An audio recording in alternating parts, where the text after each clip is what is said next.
Last year, we visited Radical to see its brand new creation, their first ever coupe, the RXC. It's a pretty formidable looking machine, and we were lucky enough to see it take its first baby steps onto public roads. Today though, we're here to see what it can do.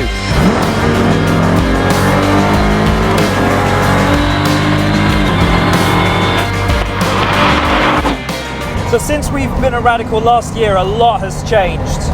When we were there, they had one RXC, their prototype. They were just about to test for the road.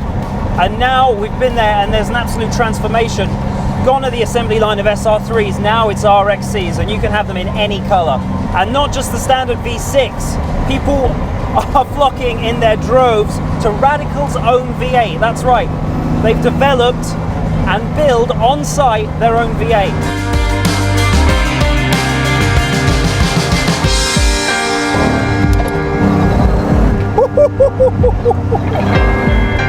With no traction control or ABS, it certainly is the real driving experience. And as we've picked an incredibly wet road for me to have my RXC debut, it's a little intimidating.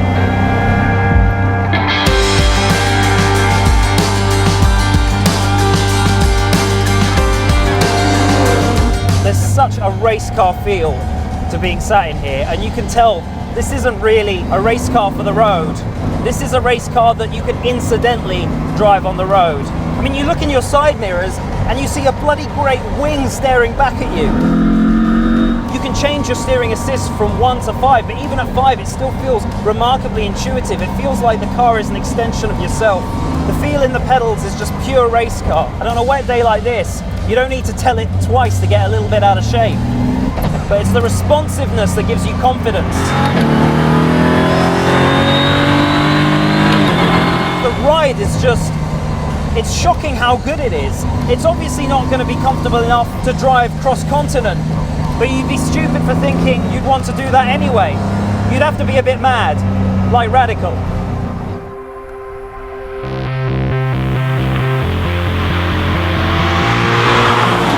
But this is the Ford V6 out of the Mustang, 350 brake horsepower, and that will take you to 60 in 2.8 seconds and to a top speed of 175 miles an hour, limited by gearing. And I imagine you get to that pretty quickly. Radicals are designed to be communicative, and the response on the throttle is just astounding. It's fly-by-wire throttle, and you put your foot down and whoa, whoa, ho, ho, ho, ho. Yeah, you need to be careful with that. And if you want to drive this sedately, or if you're on your way to the racetrack or on your way home, and you're not fancying a jolt in the back, you can actually dip the clutch and go up and down through the gears, like so, and you got a nice smooth down change. But if, like me, you're childish and instantly when you want to get in this, you want to feel like you're flat out everywhere, you can flat shift and you get that jolt and that sound that makes you smile.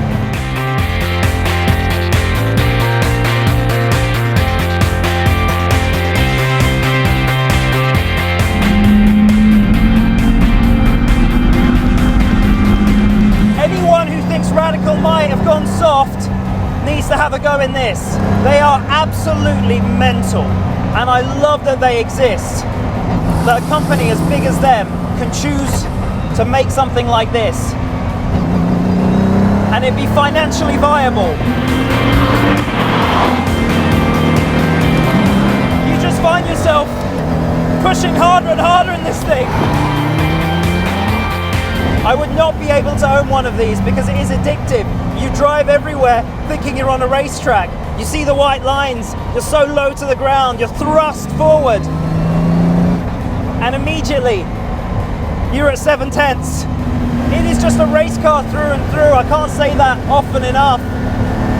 But yeah, here I am, on the road, allowed to drive it. It's not the cheapest of things, but I think £100,000 for a race car like this, if you could, why wouldn't you? So the RXC certainly works on the road, It's stating the obvious to say this isn't for the daily commute, nor is it a luxury GT. This thing needs and deserves to be taken by the scruff of the neck straight to the track. But threading it through country roads, hearing that V6 roar and seeing people's gobsmacked reactions as I drove past them was an absolute joy. And if that's the kind of reaction it can provoke from me on the roads, I cannot wait to get this thing on the circuit.